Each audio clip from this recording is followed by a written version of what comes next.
começar a gravação de mais um podcast. Esperando a dona Jaque entrar. E vamos que vamos. Vai ser bem legal hoje. Cadê a dona Jaqueline? Ué? Entra aí, minha filha.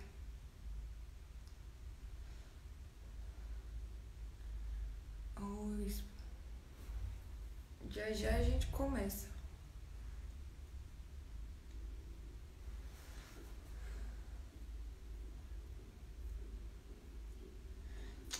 Oi, pessoal. Oi.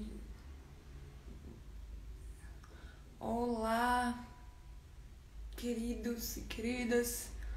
Vamos começar a gravar um podcast aqui já já.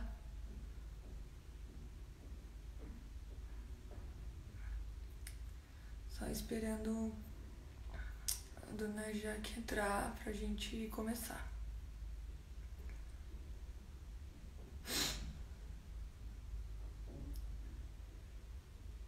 Ah, ela entrou, pronto. Aqui.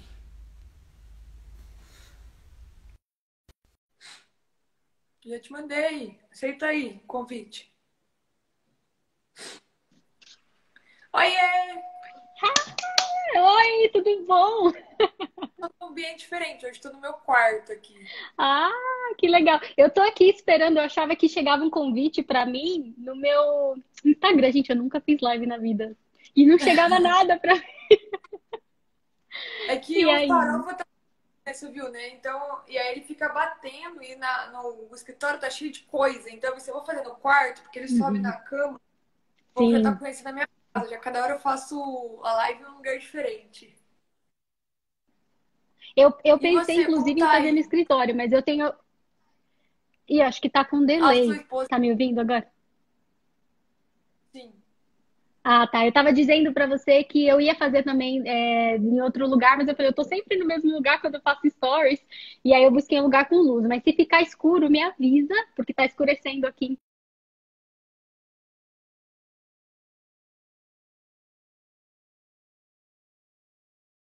Ai. A Helly, o Nunes, a Falei. Cris. Oi, Cris. Pronto. Tá me ouvindo agora? Tá dando uma cortada. Não sei se você tá me ouvindo bem. Então, se cortar de novo, eu vou pra sala. Vamos ver. Tá. Eu falei pra você, eu falei assim que a sua esposa tava aqui. Não, ela tá aqui. Ela falou, Carmen, que apareceu. Mas ela tá aqui. Se ela precisar, eu falo pra ela dar um oi. Ela tá aqui. Ela tá, Ela, inclusive, na live assistindo a gente.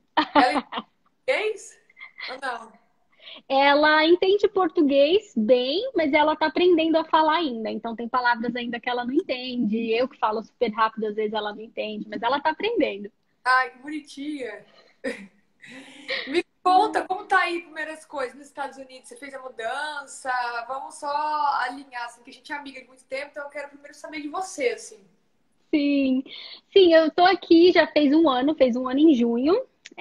Tô super adaptada já. O começo foi bem desafiador, principalmente por conta da neve, né? Eu sou totalmente summer girl, então eu sofri muito com a neve.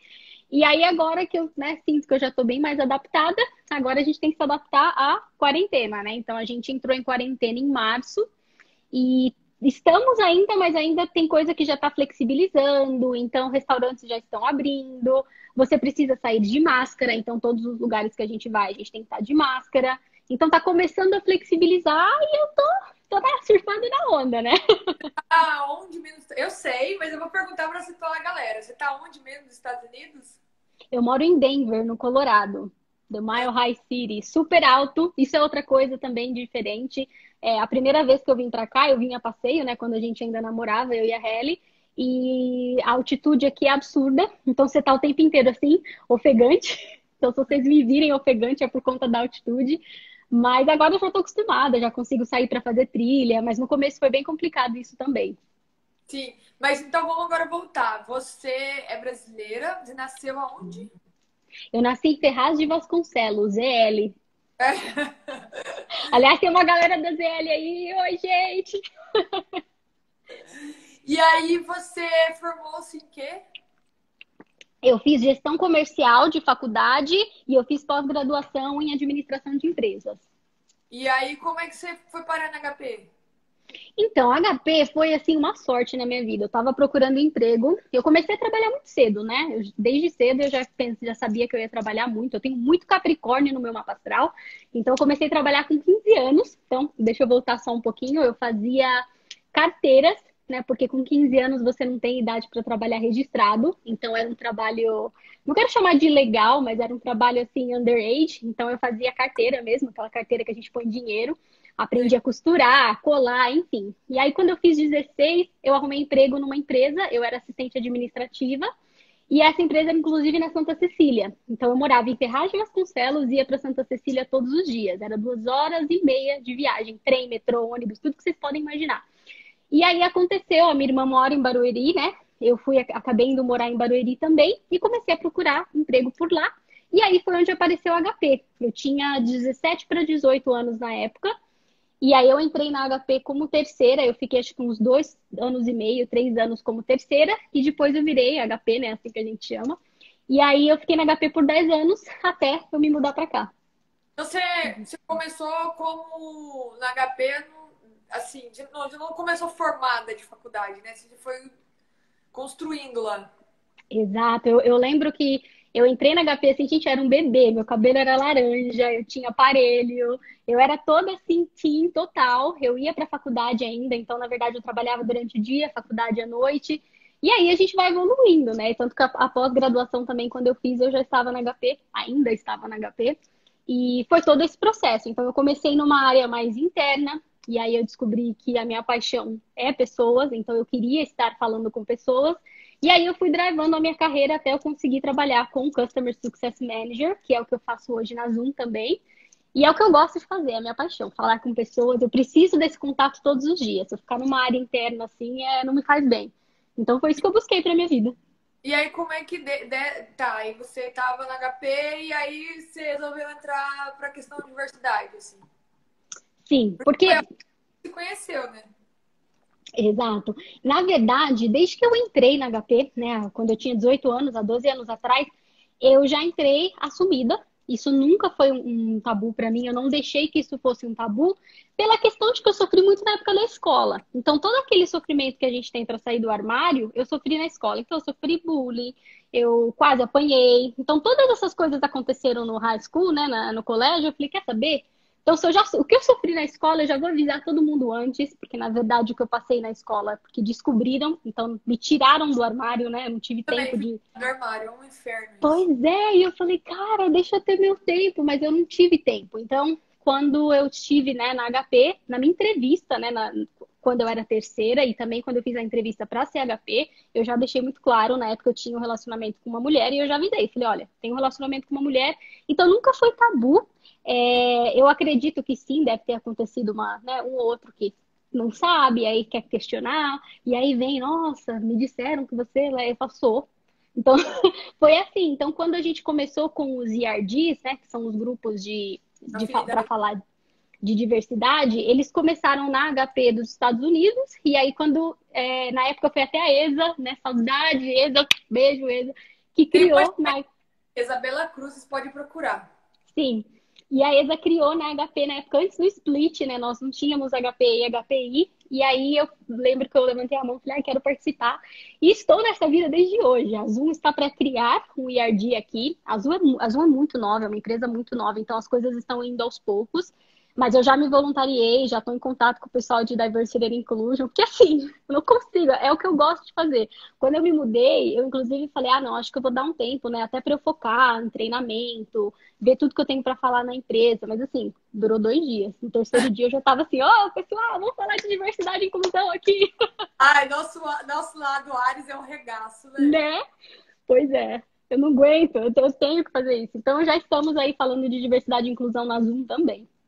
Ai, tá. Mas aí vou chegar na Zoom já. E aí, beleza. E aí, como é que você. Porque você também depois acabou tomando frente, né, do grupo de diversidade da HP, que foi onde a gente conheceu o LGBT, né? E eu queria que você falasse um pouquinho dessa experiência, assim, como foi, assim. Foi uma experiência muito enriquecedora, mas também foi muito desafiadora. Eu acho que trabalhar com diversidade e inclusão no Brasil, meu, ó, salva de palmas, porque é difícil, é difícil.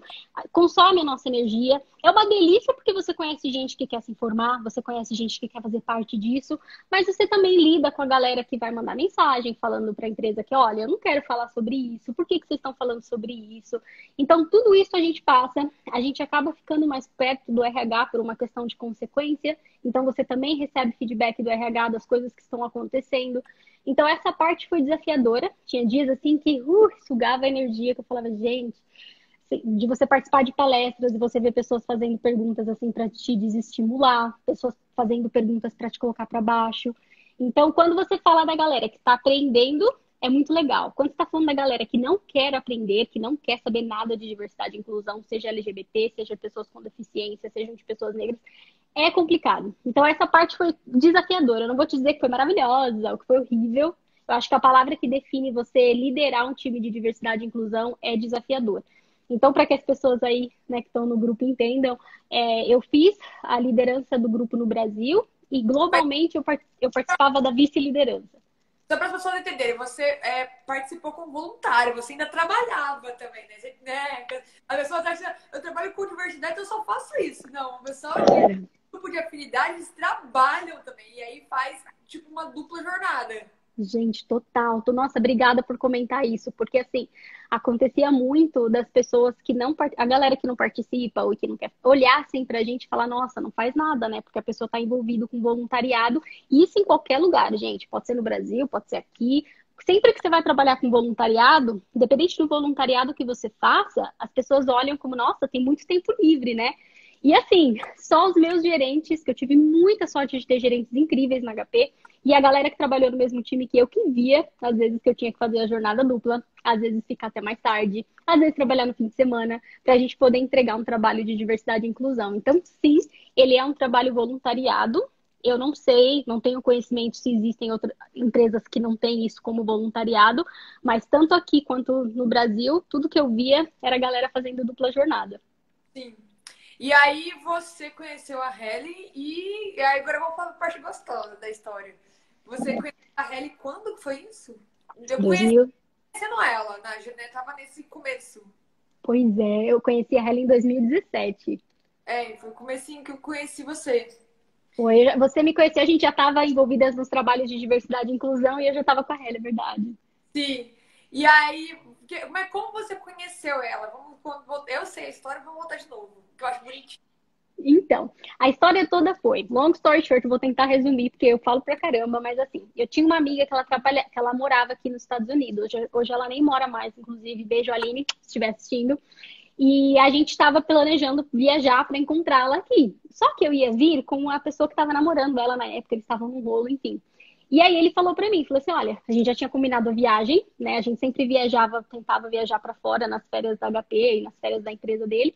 Só que eu sabia que era um relacionamento. E eu falei assim, cara, eu não quero ficar segurando ela, não. Então, assim, vamos pra outro lugar e tal. E eu ficava muito na minha cabeça assim, o que eu vou fazer em Denver, né? Porque brasileiro a gente conhece o quê? Disney, New York, a gente não conhece Denver, né? E aí, pois é. E aí ele falou assim, meu, não, se envolve com alguém aí e tal. E esse meu amigo, ele é programador. Gente, essa história é muito engraçada.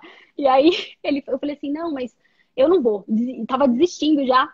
E aí foi quando ele falou assim, tá aqui seu celular. E aí ele já sabia que eu tava no Tinder, na época eu tava solteira, pegando geral, felizona. Não estava com cabeça pra me envolver, porque eu tinha saído de um relacionamento, então eu tava querendo ficar sozinha. E aí ele falou, não, ó, tô aqui pra você se divertir. E eu no Brasil falava, né, dando match em Tinder e tudo mais. E aí aconteceu, eu vou contar essa história, ela tá aqui do meu lado. Eu recebi uma mensagem de uma pessoa dizendo assim, eu não sou muito de falar pela primeira vez, mas eu só queria dizer que o seu sorriso é lindo. Aí eu, nossa! E aí, enfim, começamos a conversar na nossa cabeça, assim, tanto minha quanto da Helly, a gente ainda tava naquela coisa de curtição. E aí foi passando. Isso foi, acho que uns 3 meses antes. Como? Você tava no Brasil quando deu match nela, eu já tava lá. No Brasil. Quando a gente começou a conversar no Brasil, quando a gente se conheceu mesmo, que, né, foi pra valer, foi nos Estados Unidos. Porque aí a gente começou a conversar por mensagem, Tanto que assim, eu nem. A minha irmã tá na live. Eu acho que a minha família nem sabe disso. Porque eu falei assim, eu vou falar pra eles que eu tô indo encontrar uma pessoa, ferrou, porque a minha irmã é super protetora, minha irmã é como se fosse minha mãe, então ela é toda, né, preocupada. E aí, enfim, minha filha, vim pra cá, conheci Helly, a gente se conheceu pessoalmente, foi onde a gente viu que falou, putz, ferrou, nos gostamos. A ideia era eu vir pra cá, ficar na casa da minha amiga que estava morando aqui e ver a Helly de vez em quando. Eu falei pra eles, falei, jamais que eu vou ficar na casa de uma menina, não, de jeito nenhum, sou muito independente pra isso, eu não vou. Nossa, não, aham. Aí Isso aí. corta pra eu chegando na casa da minha amiga, batendo na porta com a Helly, falando, posso pegar nossas malas, né, nossos luggages, porque eu vou ficar na casa dela. Enfim, Aham. passei a viagem inteira lá. E aí foi quando a gente começou realmente a se gostar, né, ainda assim, porque a grande graça do relacionamento à distância é isso, porque você tem tempo para desenvolver comunicação. Então, assim, comunicação é o nosso forte, eu e Helly aqui. A gente se comunica muito bem, porque a gente teve que se comunicar, é a única coisa que tinha, né? Você vai fazer o quê? É todo mundo no mesmo nível de interesse. Então, assim, se você quer o mesmo relacionamento, os mesmos ideais que eu, por exemplo. Então, por exemplo, se não adianta você ter um relacionamento aberto com uma pessoa que quer sei lá, abrir um relacionamento e você quer um relacionamento fechado. Então, também, Exato. além de, eu já namorei bastante, né, porque morando em Minas, e que era o que tinha, mas é isso, assim, é comunicação e os mesmos princípios, né? Tá todas as regras expostas e todo mundo tá aceitando. Exato. Exato, exato. E é legal que quando você tem essa coisa do relacionamento à distância, você consegue ver também muitas das ações da pessoa, né? Porque pessoalmente a pessoa pode ser o que for, mas aí distante eu acompanhava, eu sou a mestre do stalker, então eu stalkeava todas as redes sociais da Ellie. E eu vi ela fazendo um trabalho legal, ela é super ativista também, então ela tá sempre por várias causas, e isso foi onde ela ganhou meu coração. Aí depois de 3 meses, ó, depois de 2 anos, ela foi pro Brasil, me pediu em casamento e cá estou. E aí, como foi o processo de sair do Brasil para ir para os Estados Unidos? Mulher, olha, foi estressante, viu? Foi estressante. O fato dela estar comigo, dela me dar um apoio, essa parte foi 100%. Eu conheci casos de mulheres que fizeram isso sozinhas, né? Porque às vezes a pessoa não podia ir para o Brasil. Então, o processo todo foi: a gente entrou com o visto de K1, que é um visto de noiva, e aí esse visto a gente entrou, ainda estava no Brasil. Acho que eu entrei, sei lá, não consigo lembrar quanto tempo antes, tipo 1 ano antes. E aí eu fiz uma entrevista no Brasil. Aí eu dei entrada com toda a papelada, gastei uma grana, porque é absurdamente caro. E aí, depois que aprova, você vem para os Estados Unidos casar, mas você não tem o green card. O green card sai quando você está aqui. Então eu vim para cá, aí passou um tempo, a gente casou, a gente teve, inclusive, a gente pegou um tempo de férias para nossa saúde mental. Então a gente ficou como que um mês aqui só curtindo. Depois a gente foi dar entrada em green card. E aí também é um outro processo que demora um pouquinho. Demorou, acho que uns 6 meses. Não é tanto, né? Mas enfim. E aí, enfim, eu tive muita sorte, assim. O universo conspirou muito, porque eu tive meu green card em janeiro. E em março a gente entrou em lockdown. Então, todas as pessoas de março pra cá, quem tava aqui só com visto, teve que voltar pro Brasil. Então, eu tipo, quase que eu tive que voltar. Mas aí o fato de você estar mesmo casada, isso não tinha que voltar mesmo, assim? Porque minha irmã passou uma coisa, ela não passou isso. Ela mora, né, em Londres, casou com um alemão, só que lá ela foi várias vezes deportada. E porque achavam, validavam o casamento dela, não sei por quê. Eles casaram no Brasil, aí depois tiveram que casar lá e não validava. Não sei por quê também. E aí ela era deportada várias vezes. Então ela teve que gastar uma grana com um advogado pra ficar reprovando várias vezes. Cada vez que eles deportavam, que ela, tipo, o casamento era válido. E isso porque é um casamento hétero, hein? Imagina se fosse um casamento LGBT. Pois é, mas você sabe que assim, alguém me falou em vários grupos que eu participei que o fato, pelo menos nos Estados Unidos, eu não sei como que é na Europa, mas o fato de você ser LGBT meio que contribuía, porque existia esse medo, não sei se essa é a palavra, da corte e tudo poder ser, como que eu explico isso? A gente poder processar eles no sentido de, vocês estão sendo homofóbicos conosco. Então, assim, o tratamento, pelo menos com a gente, foi muito bom. Eles trataram a gente, assim, super, super legal. Eu gostei disso. Mas o problema é que, assim, demora, é burocrático, você gasta muito. E aí você imagina, eu fiquei 1 ano aqui sem poder trabalhar, porque se eu trabalhasse, né, isso era ilegal. Então eu tive que esperar sair tudo. E aí quando sai, você entra na saga de procurar um novo emprego. Ai, olha, foi Mas estressante, viu? Porque você veio com visto, tipo, digamos, não permanente, como se fosse um visto provisório, né? Isso. Então, Uhum. mas o provisório não te dá a oportunidade de trabalhar algumas horas? Nada. Esse K1, tanto que assim, esse visto, ele é bem engraçado, porque ele é um visto de K1 que ele chama de noiva mesmo, né? Fiança Visa. Quando você se casa, você automaticamente deixa de ser noiva. Então, você literalmente, é como se você ficasse ilegal. Inclusive aqui, para quem não sabe, a gente não usa a palavra ilegal, isso é bem, né, xenofóbico. Então, a gente usa, na verdade, a palavra undocumented. Então, você fica sem documento aqui por um tempo, porque você está casada, então você não é nem uma cidadã permanente e nem uma pessoa com visto. Você fica num limbo. Então eu Nossa, fiquei num. é machista, é pra você meio que depender da pessoa, tipo assim, né? Exatamente. Pra meio validar se aquele relacionamento realmente vale, né? Então Exato. depende daquela pessoa 100%, né? Tipo, Exato. nossa, sei lá, tipo, parece meio, pra mim é meio, bem machista isso. É complicado. Eu conheço histórias. Tem uma moça, inclusive, que eu sigo no Instagram, que ela passou por isso. Ela veio pra cá e quando ela chegou aqui, ela descobriu que o cara que ela estava se envolvendo não era nada daquilo. E aí ela teve que entrar. Existe uma medida protetiva, então se por um acaso você tiver num relacionamento abusivo, você consegue, né? Não precisa você voltar para o seu país. Tem um jeito que eles resolvem, mas assim, até você provar, até você a mesma burocracia que tem no Brasil quando a gente fala de violência doméstica. Então é bem complicado. Eu tive muita sorte, assim, que a gente aqui deu tudo certo. Uhum. E aí, desse processo agora de, tipo, beleza, saiu o green card, aí você vai procurar um emprego, né? Me conta desse desafio. Vou até tomar água, porque essa história é grande. Então, o que aconteceu? Eu fiz todas as entrevistas no ano passado. Então, quando eu fechei as minhas entrevistas, eu fiquei esperando. Tem que ter inglês fluente, perfeito, né? Ah, sim. Sim, Leva é isso. brasileiros que Isso. querem morar nos Estados Unidos, né? A primeira coisa, inglês, maravilhoso. Sim, sim. E vocês acreditam, você falando do inglês, eu preciso contar essa aqui rapidinho. Eu não posso perder o track, eu perco o track muito fácil, mas é que essa vale contar. Quando eu fiz a minha entrevista do Green Card, uma das coisas que quase pegou foi o meu inglês, porque o cara veio perguntar pra mim como que eu tinha esse inglês fluente se eu não tinha vindo tantas vezes pra cá. Ou seja, eu ainda sofri isso. O cara acredita que a gente não estuda inglês no Brasil, né? Então eu ainda sofri esse. Ele veio falar pra mim, eu nunca esqueço, a gente tava falando, né? E ele falou assim: você fala inglês muito bem, de onde você aprendeu esse inglês? Aí eu falei, eu estudei no Brasil. Qual foi a escola? Aí eu, meu Deus do céu, foi o Onway Línguas lá de Ferraz de Vasconcelos. Então, assim, é absurdo. Né? Porque HP também tinha muitas coisas eram em inglês. Sim, sim, sim. A HP foi assim, o principal, tanto que eu fiz aulas de inglês particular com uma professora que foi indicada pela HP, porque, enfim, a gente tinha aulas particulares também que quisesse pagar, e eu fiz, porque eu sabia, assim, desde sempre eu olhei para minha carreira e eu falei, eu quero trabalhar com essa língua, eu quero trabalhar com outras línguas, eu também falo espanhol, e eu queria essa coisa da comunicação. Então eu comecei a estudar desde lá, investi um tempo, dinheiro nisso, para chegar aqui o cara duvidar do meu inglês. Eu falei, o quê?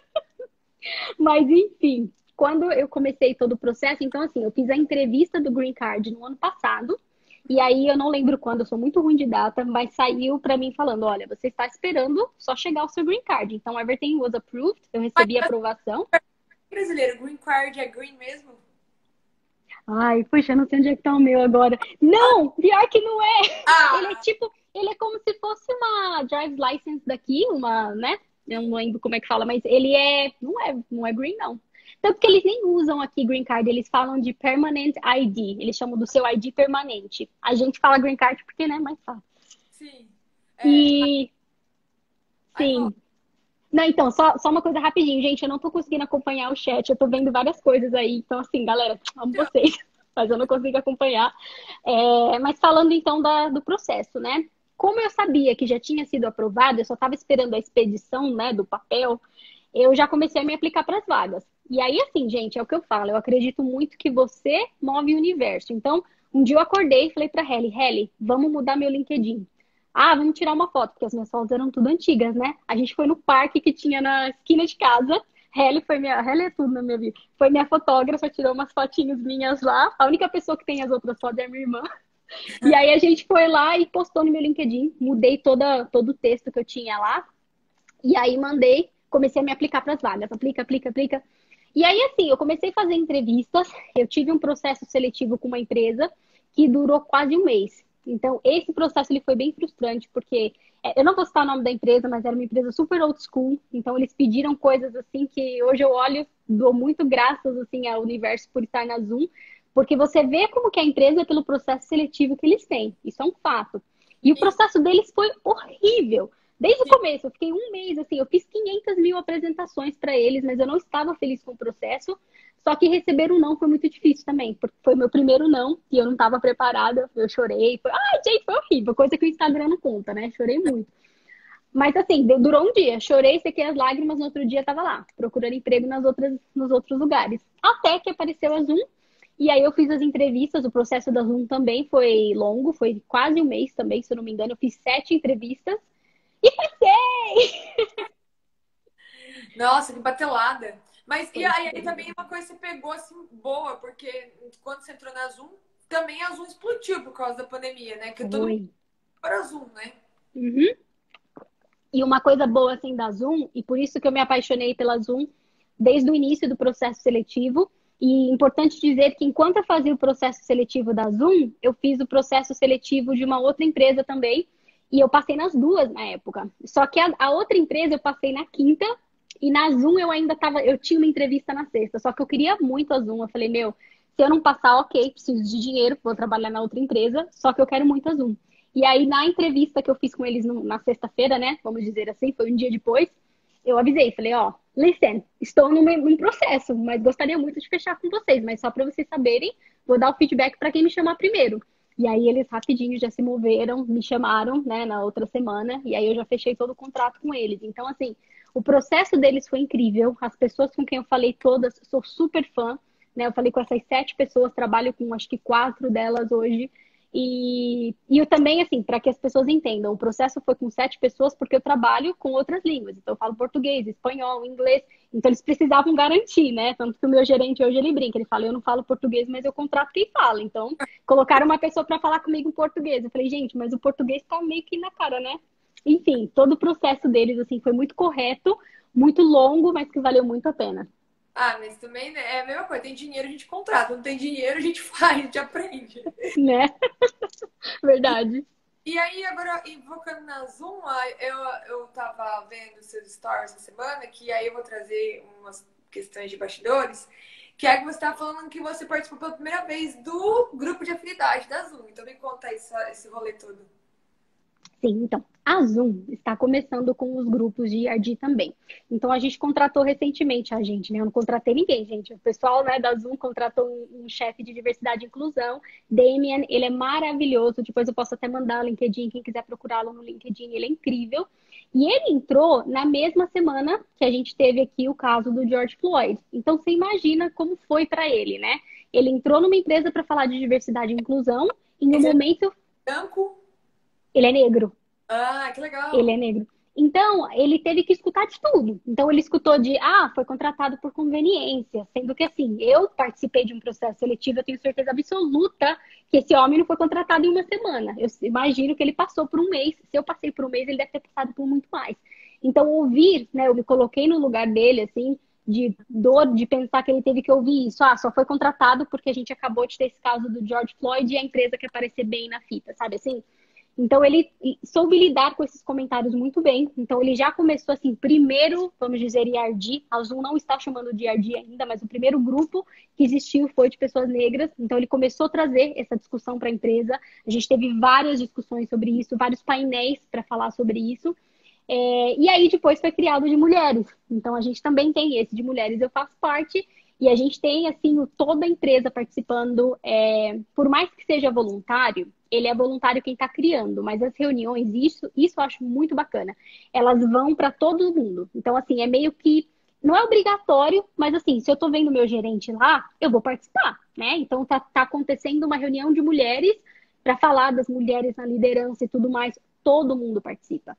Então, essa é a grande diferença. Assim, eu via isso também acontecendo na HP, mas eu já vi que isso não acontece em muitas empresas. Só participa do diversidade e inclusão a galera que está interessada. Aí o gerente não vai, aí o CEO não vai. Então, assim, o que eu vejo legal na Zoom é isso, que todo mundo participa. Você vai numa reunião para falar das pessoas negras, o Eric está lá, o nosso CEO. Você vai numa reunião para falar de mulheres, ele está lá. Então, eu também espero e eu tenho certeza que ele também vai estar lá por nós quando a gente criar o nosso de LGBTQIA+. Ah, que legal. E assim, tem quantos funcionários aí hoje? Você sabe mais ou menos, Azul? Nossa, eu acho que a gente deve estar quase na casa dos 3.000. A gente está abrindo outros escritórios, então eu sei que isso é no total. A gente tem um escritório em Manila, a gente está para abrir um escritório na Índia, então eu sei que, eu não sei o total, mas eu sei que na casa deve ser de uns 3.000. Não, eu tô perguntando porque é só pra entender uma outra coisa. Azul tá também home office? Usando Estamos.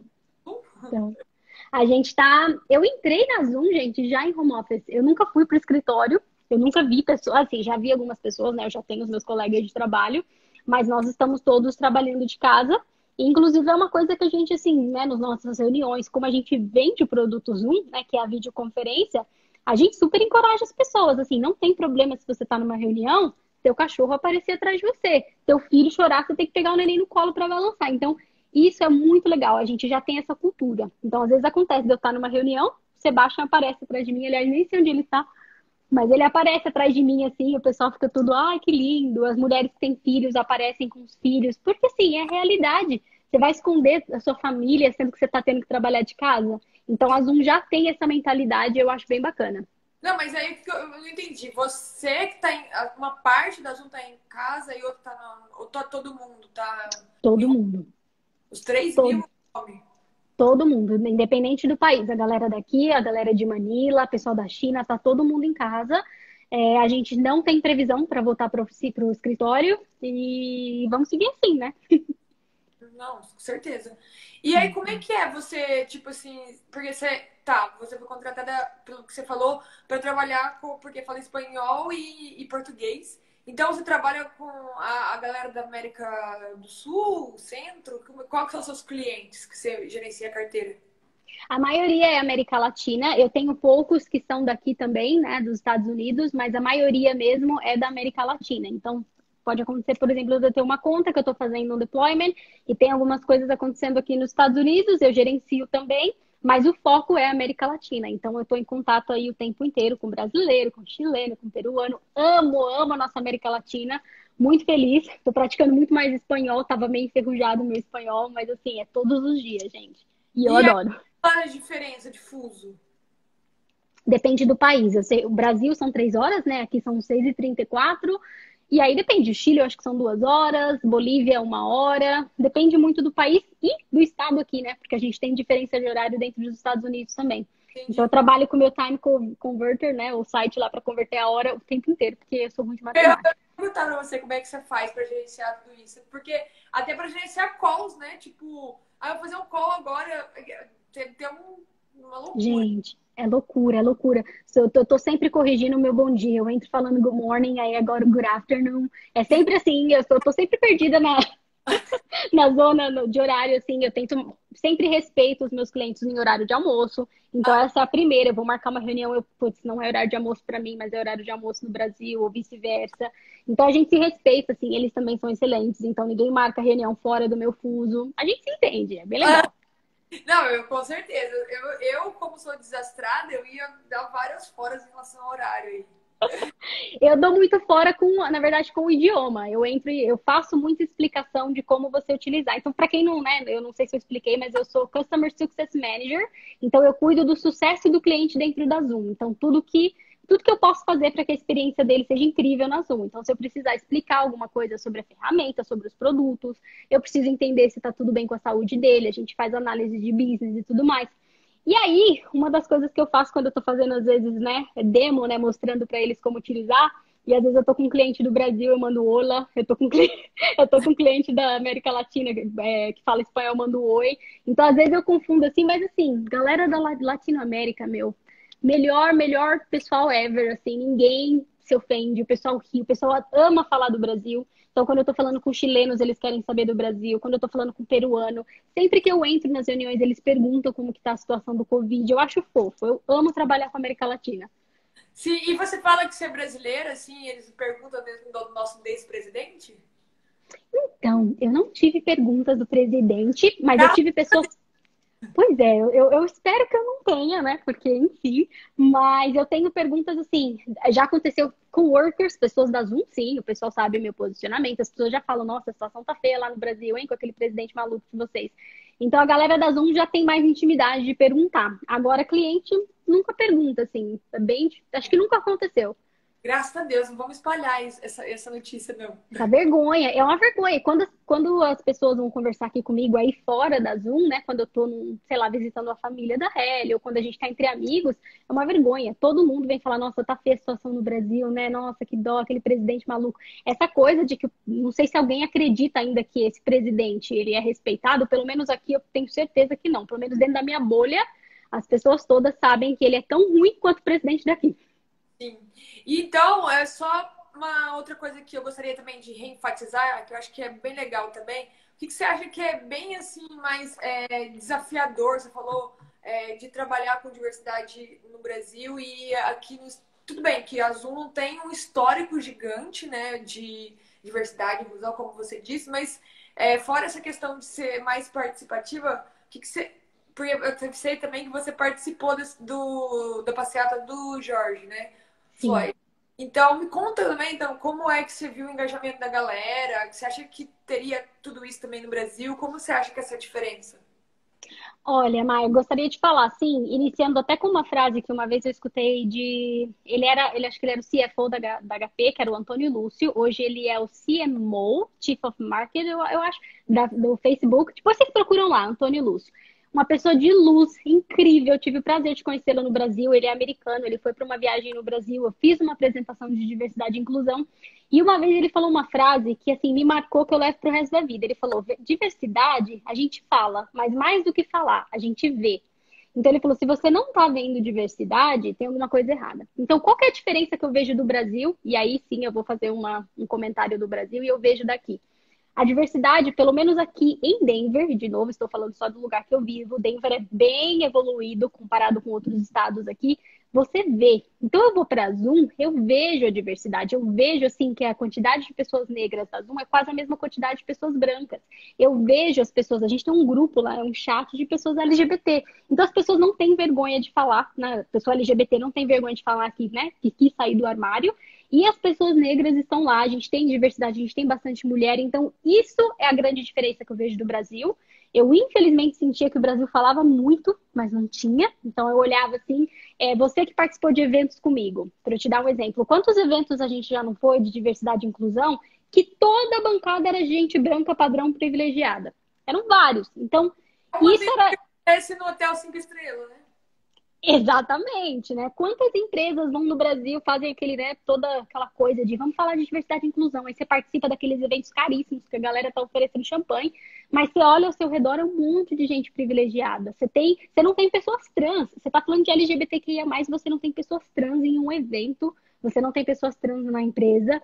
E isso eu vejo diferente aqui. Então, a primeira coisa é a vista, né, o que o Antônio Lúcio me ensinou. Eu, inclusive, acho que ele foi com esse papo no Brasil para, né, mostrar o que ele pensa, porque quando ele falou isso para mim, eu imediatamente olhei onde eu estava e eu não via diversidade. Então, quando eu vim para cá e eu vi, eu falei, poxa, legal, tô vendo, a diversidade eu consigo ver, agora vamos falar.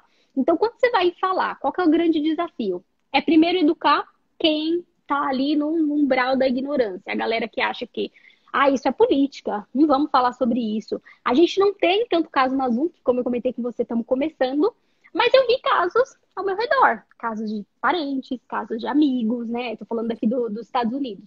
Das pessoas falarem, ai, nossa, é lésbica, mas precisa esfregar na minha cara? Nossa, é lésbica, mas precisa beijar na minha frente? Então, esse tipo de coisa eu já vi acontecer, não com a grande quantidade que, por exemplo, eu via no Brasil. Eu não me sentia confortável em todos os ambientes, mas ainda assim existia, com certeza. E aí, antes que a gente finalize aí, que eu nem sei quanto tempo dá, mas o que eu tô perguntando também nessa semana de visibilidade para todo mundo que eu tenho conversado, quem você recomenda, assim, de Instagram de outra sapatão, lésbica, aí, que você curte, segue e tudo mais? Nossa, gente, tanta gente. Começando com você! Vale, eu tô fora desse rolê aí. fazer uma rasgação de seda. Eu amo teu conteúdo, eu acho que teu conteúdo é incrível. Quem não te segue no LinkedIn, que te siga lá, porque lá você também fala muito das coisas que estão acontecendo no Brasil, eu acho excelente. Agora, de Instagram, meu, eu sigo tanta gente. E assim, eu sigo a galera da minha bolha. Então, dentro da minha bolha, a gente tem veganismo, porque eu sou vegana, a galera good vibes, então a galera feminista, porque sou sim feminista. Então tem pessoas que eu sei, né, que estão ali, que estão no nosso, né, na nossa bolha. A gente tem o Instagram, eu não sei como que eu vou dizer aqui, né, eu não posso digitar, mas a gente tem a... Então, depois do podcast, o Instagram. Ah, tá. A gente tem a Vegana é a Mãe, que eu adoro. Não sei se você segue ela, ela é sensacional. A gente tem a Ponto Lui, que é jovem. Ela não gosta de falar isso, né? Porque ela tem a nossa idade, ela tem 30 e ela parece ser bem novinha, mas ela é uma graça. Adoro o conteúdo da Ponto Lui. Quem mais? Tem as meninas. Putz, qual que é o nome dela? Tem a Sapa Vegana. Então, eu tô falando da galera do veganismo, né? Que eu sigo. E, meu, é muita gente. Se você quiser, depois eu te mando uma lista. Eu acho que de quase todo mundo que eu sigo, não quase todo mundo, mas eu posso te dizer que uns 80%, fora os meus amigos pessoais, né, a galera que tá aí na live, tem muita gente, tá tudo esse sapatão aí, assim, feliz. E aí uma coisa que eu queria tocar, já que você falou nessa questão do veganismo, porque, tipo, é total... mercado de produtos veganos nos Estados Unidos é, tipo, absurdo.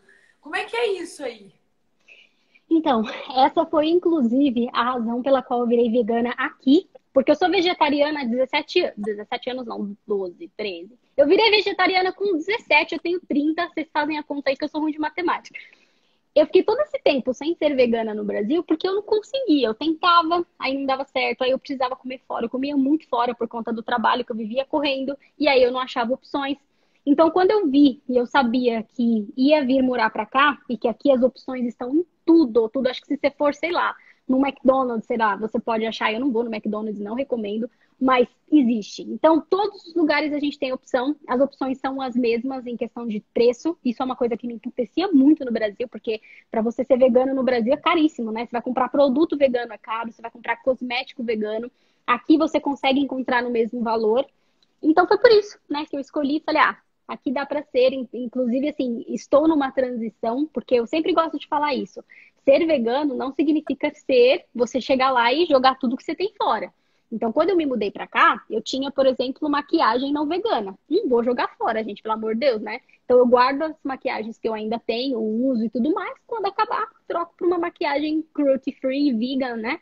E vou fazendo assim aos poucos. E é isso. É, porque eu acho também, eu também não como carne, né? Mas eu não sou, eu sou ovo-lacto-vegetariana. Uhum. Continuo consumindo ovos e leite. E eu acho que por exemplo, eu também tô 4 anos sem comer carne. Eu acho que o que foi certo pra mim foi ter ido de passo a passo, sabe? Não Uhum. tem radicalismo. Então agora vamos jogar tudo fora. Uhum. Vamos... Você tem nem dinheiro pra isso, né? Sim. E tem a questão do próprio modelar o seu comportamento, né? Porque você passa, sei lá, 20 anos comendo carne. Aí no dia pra onde você resolve não comer mais. Cara, Uhum. não é assim, tipo, de uma hora pra outra, sabe? Exato. Eu sou super contra todo, assim, radicalismo. Por isso que eu falo, né, hippie jaque, eu sou muito zen, então eu faço tudo no meu tempo. Quem quiser julgar, julga.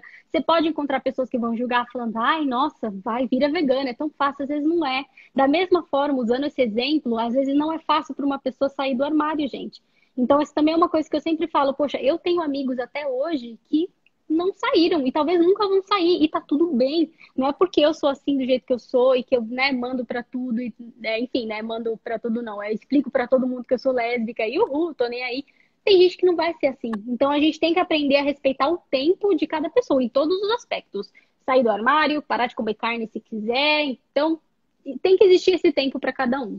E uma outra coisa que eu queria perguntar agora é o consumo da maconha, que a maconha é liberada aí, né? E Sim!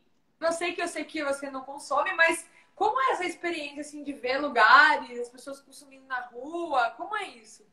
Então, é muito engraçado, né? Começando, porque todo mundo acha que eu fumo maconha. Eu mudei meu nome para Hippie Jack, um amigo meu falou assim: aí, quanto é que tá custando o quilo da maconha? Eu falei, gente, parem de dar rótulos para as pessoas. Não é porque você se considera hippie que você vai querer fumar maconha. E se quiser, também tá tudo certo. Então, assim, nós aqui em casa a gente não consome, mas a gente tem família e amigos aqui dos Estados Unidos que consomem. A maconha aqui, ela é muito naturalizada e eu sou totalmente a favor disso, porque no Brasil é uma puta de uma hipocrisia, porque as pessoas não naturalizam a maconha, mas bebem cerveja. Então, assim, não faz sentido isso pra mim. Fora que no Brasil, o fato da gente não ter a maconha legalizada, ela só beneficia os drug dealers, né? Puta que pariu, esqueci como é que fala drug dealer em português. Os traficantes. Ela só beneficia o traficante, ela só beneficia quem precisa de cash e vai buscar o cash com o traficante, ou seja, não beneficia a população em nada, porque quem quiser fumar maconha, fuma. Então não vem com essa história de que, ai, nossa, no Brasil é proibido, porque não existe isso. Quem quer fumar, fuma. E aqui, por ser legalizado, eu vejo que as coisas são super certinhas, assim. As pessoas, quem fuma, não te oferece. A pessoa não tem essa de, nossa, vão te oferecer e você vai ficar muito louco. Não. Quem fuma, às vezes você nem sabe. As pessoas fumam em casa. É extremamente proibido qualquer tipo de droga na rua. E quando eu falo droga, eu estou incluindo álcool. Se você sair na rua de Denver com uma cerveja na mão, você vai preso. Eu Então, fiz, todos os eu não sabia. O cara saiu da rua pegando o negócio e colocando no Não potinho. pode, não pode. Então, esse foi o meu primeiro choque. Eu vim pra cá com bastante unconscious bias também. Eu tinha esse sentimento de, meu Deus, vou me converter. Amanhã eu vou estar, né, na Cracolândia aqui de Denver. E nem Cracolândia existe, porque a galera fica ali na dela, fuma quem quiser, quem não quiser não fuma. As pessoas não fumam à nossa frente. Então, como eu falei pra você, é difícil você ver quem é e quem não é. E os dispensers existem, nunca estive em um, moro há um ano aqui, nunca estive em um dispenser, que é a loja onde você compra maconha.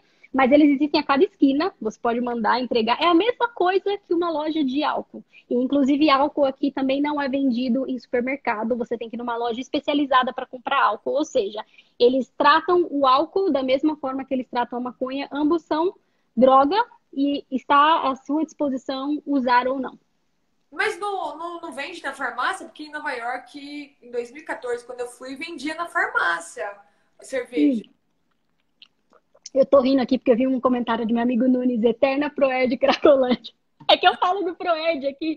Gente, é muito engraçado. A galera não entende o que é. Ninguém sabe o que é Proerd aqui. Eu já cantei a música do Proerd, eu já traduzi em inglês, eu falo do Proerd, eu falo que eu acredito no Proerd. E o povo dá risada. Mas enfim, você não encontra na farmácia, não. Pelo menos em Denver, é somente em lugares fechados, né? Especializados mesmo. E tem algum aplicativo, assim, tipo o iFood de maconha, assim, aí? Então, não sei, eu acredito que sim, viu? Eu nunca procurei, então assim, eu realmente não sei. Mas eu acredito que sim. Can we buy weed, honey? Can we buy weed like in an app or everything like that? To get it delivered? Yeah. Probably. I don't. Yeah, you can. I don't have it, but you can just go to the store. Ele também fez questão de dizer que ela não tem, mas você pode ir na loja. But I think we also can have it, right? Yeah, a gente pode encontrar em app também. A gente não sabe, mas deve ter. Não, e aí também tem, no mercado também tem alguma parte, tipo assim, de produto específico de maconha ou é tudo junto, assim? Não tem, não tem. Você vai no supermercado, você não encontra nada. Eles tratam assim, bem segregado mesmo, da mesma forma do álcool. Isso em Denver, como eu falei, pode ser que em Nova York, que é mais moderno, assim, talvez seja diferente. Mas em Denver, é tudo nos dispensers, você não encontra. Então é legal, por exemplo, eu tenho um filho, uma criança, eu decido não expor isso para minha criança. Eu não vou, meu filho não vai ver maconha em lugar nenhum, a não ser que ele vá dentro de um dispenser. Inclusive, não pode. Você só pode entrar num dispenser se você for acima de 18 anos. Então, para você entrar para comprar maconha, acho que não é nem 18, acho que é 21. Você tem que mostrar que você é mais maior de idade, senão você não consome também. Sim. Aí é legal o porte de arma ou não? Sim, menina, sim. Nossa, Isso foi uma coisa que tudo liberado. Essa parte eu sou contra, eu estou aprendendo ainda. Então, na verdade, assim, eu não sou contra nada, eu sou super mentalidade Raul Seixas, prefiro ser essa metamorfose ambulante do que ter aquela velha opinião formada sobre tudo. Então, eu estou aprendendo a entender o porquê da arma, mas eu de bate-pronto não tenho, nós não temos, a nossa casa tem segurança 24 horas para não precisar ter uma arma, mas todo mundo tem aqui, todo mundo. Eu tenho certeza que o meu vizinho aqui tem, o vizinho dali tem. É normal. A galera fala assim, vou ali comprar bala pra carregar minha arma. E eu fico tipo, como assim, gente? E a Hélia é contra ou a favor do porte? Ela é a favor. Ela é a favor porque ela foi criada assim. A primeira vez que a Halle atirou, when was the first time that you get a shoot, babe? That you use like a gun? 9? 8, 9. A primeira vez que a Halle atirou, ela tinha 8 anos de idade. Você leva as But crianças. that's like a small, like a No, for sure. Like, não é like, não é tipo uma arma, tipo, né? Ela não tava com fuzil, mas você leva as crianças para aprender a atirar aqui. Então É, ela, tiro, né? Controlado e tudo mais. isso, mas você já começa a se familiarizar com o uso de armas desde que você é criança. Então eles levam as crianças, é como se fosse, sei lá, uma recreação, e aí a criança vai lá, você não atira em nada vivo, obviamente. Então ela já começou a ter ideia, então se precisar ela sabe atirar, mas aqui em casa, por enquanto, a gente não tem arma, eu não consigo ainda. Eu sou muito good vibes nesse Mas qual sentido. que é o argumento dela para ser a favor do porte de arma? Eu acho que não é assim, não é que ela acha que a gente tem. Ah, não, peraí, eu acho que eu te entendi errado. Na verdade, ela é contra também. Ela não Ah, acha que a gente tenha que ter uma arma, não. Ela só não é contra que outras pessoas tenham, porque eles cresceram assim. Então, ela não luta para que isso não seja uma realidade, vou dizer assim. Mas ela pode falar, enfim, tô falando, né, pelo que eu entendo, pelas coisas que a gente conversa. Eu já sou o contrário, eu luto para que isso não exista, porque eu mas, não acho que é uma boa opção, pelas coisas que eu leio, pelas coisas que eu vejo e pela quantidade de shooting, né, que a gente tem nas escolas aqui. Isso é uma coisa que a gente não fala muito no Brasil, né? E aqui é comum. Aqui as pessoas têm medo de mandar o filho para a escola porque para parecer um doido atirando é a coisa mais comum que se existe. ai, meu Deus. E também tem a questão também da violência policial aí também, que é muito brutal e muitas vezes tem com a própria arma, né? Que foi aí que deu o policial que. Não, acho que foi aqui, não sei, que atirou. Ai, não lembro. Enfim, que atirou aí. Não, o George Floyd é um, mas enfim. Sim. Tem só um PS, né? A história da polícia que é violenta com a gente, imigrante, e com gente preta, porque com branco não é não, viu? Eu já vi situações assim, a gente assiste aqui as notícias da pessoa ser bem rude com a pessoa branca, tá no carro, a polícia pedir pra pessoa sair, a pessoa falar, não, não vou sair, quero ver você me tirar daqui. A galera é respeito zero com o policial, mas se a pessoa for branca, porque se você for negro ou você for imigrante, esquece, minha filha. Você vai separado, assim, eu não saio sem o meu green card, pra você ter ideia. Isso porque eu me considero, né, branca, apesar de que aqui nos Estados Unidos eles falam que eu sou brown, eles não consideram brasileiros brancos, isso é um outro rolê, a gente pode conversar sobre isso depois. Mas eu tô dentro do padrão, eu sou mulher, eu me sinto tranquila se eu precisar conversar com um policial. Só que eu não saio sem o meu green card, porque Isso eu não confio na polícia. porque você não tem os traços latinos, né? Não é tipo assim, você parenta americano, você passaria assim, com a boca fechada com, né, alguém, assim. Pois Mas é, mas eu falo hi, eles já vê meu sotaque, já falam, vixe, essa aí é imigrante. Eu vejo o tratamento diferente que existe. Isso é uma coisa que eu acostumei, mas que eu não acho legal. Então, existe sim um tratamento. As pessoas vão te olhar diferente. Se você é um americano, você entra numa loja. Entra eu e a Helly. A Helly tá conversando, as pessoas estão lá no celular, elas olham, elas nem ligam. Agora, se eu falo uma coisa, o pessoal já fica, ah, nossa, olha, ela tem sotaque, de onde será que ela é? Então, existe sim essa diferença. E, enfim, né, a gente pode falar disso por horas. o fato que você tá com a Hailey não ameniza isso um pouco? Muito, muito. O fato de eu estar com a Helly ameniza muito. O fato de eu trabalhar. Então, quando eu vejo, assim, por exemplo, eu estou em conversas com alguém, sei lá, a gente está num bar, a galera ama conversar em bar aqui. Então, você senta ali no bar, aí vira uma pessoa para conversar com você, super comum. Enquanto a pessoa vê que eu sou imigrante, a pessoa me olha de um jeito. Quando a pessoa vê que eu sou casada com uma americana, o olhar melhora. Quando a pessoa vê que eu sou casada com uma americana e eu trabalho numa empresa, né? Eu não tô undocumented, eles mudam completamente. O que é uma puta de uma hipocrisia, eu não gosto disso. Eu procuro não falar, é muito difícil falar que eu trabalho aqui e tudo mais, mas se eu vejo que a conversa exige, às vezes eu acabo falando. Mas existe essa diferenciação de tratamento, e de novo, isso porque eu não estou nem comentando do tratamento para pessoas negras, que nos Estados Unidos é complicadíssimo. É um outro rolê. Consegue ser pior do que no Brasil, porque eu sei que no Brasil também não é bom, não. Sim. Já que eu não sei se o pessoal tem perguntas, porque pra mim, nossa, eu já perguntei você de cabo a rabo. E eu vi tanta coisa passando no chat, gente, eu não O consegui pena acompanhar, desculpa. que a qualidade da planta aí é totalmente diferente, aqui as pessoas fumam qualquer coisa menos maconha. PS, eu não fumo. Gente, eu não fumo, então eu não vou saber. Um cara que é casado com uma das minhas irmãs, ele trabalha num lugar fazendo uma coisa. Eu posso perguntar pra ele depois, me procura no Instagram e eu te respondo, mas eu não faço ideia, porque eu não fumo de novo, eu não faço ideia. Ai. A Léo falou que, minha irmã, você não tem Instagram, mas eu tô aqui, você é o maior orgulho. Ah, essa é minha irmã. Minha irmã deve estar assistindo pelo Instagram do meu sobrinho. Beijo, irmã. Muita saudade de vocês, da minha família inteira. Eu sei que tem minhas primas por aí também, minhas tias. Saudade da minha família aí no Brasil. Um dia eu volto, vamos todo mundo aqui, ó, corrente do bem, rezar para acabar com essa quarentena, galera. Porque ninguém pode ir, ninguém pode voltar para os Estados Unidos. Estamos todo mundo aqui fechado. Então, tem que A rezar para melhorar. Ana Mela falou que história de amor mais fofa. Uma graça. E a gente é super diferente, eu e Helly, viu? Isso é outra coisa também. A gente é super diferente e a gente se dá bem. E eu adoro isso. Que a gente não precisa achar alguém que é igualzinho a gente, né? Ah, então é isso. Tem mais elogios e tudo mais. Ah, já que eu vou finalizando por aqui, que você quer dar alguma dica, deixar uma mensagem final aí. Ah, uma dica legal para quem tá vindo quer vir para os Estados Unidos, por exemplo. Não nesse caso de casar, que lógico, se quiser casar melhor ainda, mas Love's in the Air. Mas assim, quem quer vir morar para os Estados Unidos pela primeira vez, o que você acha que você deve dar de dica aí?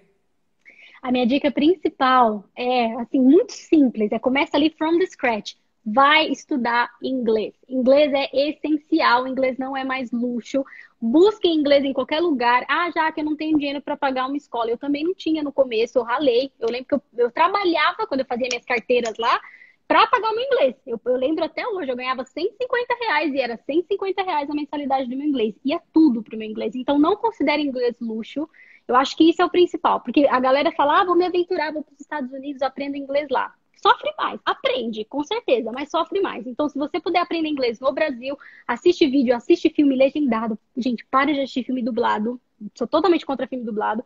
Começa a estar nessa vibes, porque é assim que vocês conseguem abrir portas. Existem outras formas de vir para os Estados Unidos. Você pode vir pela sua empresa, você pode vir casando, você pode vir de tantas outras formas, mas com o inglês ajuda muito mais. Então, super indico para que as pessoas aprendam inglês. De qualquer forma que puder na vida, se eu puder ajudar, contribuir com alguma coisa, é meu Instagram aberto. Busquem por mim, converso com o maior prazer com quem quiser. Mas é isso. Aprendam inglês. Instagram da Jaque, o LinkedIn, vou deixar na descrição desse podcast. Menina, obrigada, eu te amo muito. Gratidão, te amo muito, muita saudade, Maíra, muita saudade. Gente, a Maíra é incrível, ela esteve em vários lugares comigo de carnaval, de bloquinho de carnaval, a conversas sérias, né, de diversidade e inclusão, então também te amo muito. Quando eu for pro Brasil, a gente tem que se ver. Espero ainda encontrar vocês aí em breve. Manda um beijo pra Helly, né? Falar pra ela que também ela é sempre bem-vinda aqui também. Espero encontrá-la ou nos Estados Unidos. Jenna, come here to say hi. Eu vou falar pra ela vir dar oi. Rapidinho, você tem 2 minutos que vai. Eu tô falando com ela em português. You have just 2 minutes, hon. Come to say hi to everybody. Hi, everybody. How are you? Oh, do you want to say Agora vem a família. Sebastian! Ai, Sebastião, não dá bunda pra câmera, não. Ai, é isso, gente. Isso, beijo. Beijo, Helly. Beijo. Até mais. Obrigada a todo mundo que assistiu. Boa noite, pessoal. Beijo. Tchau. Tchau.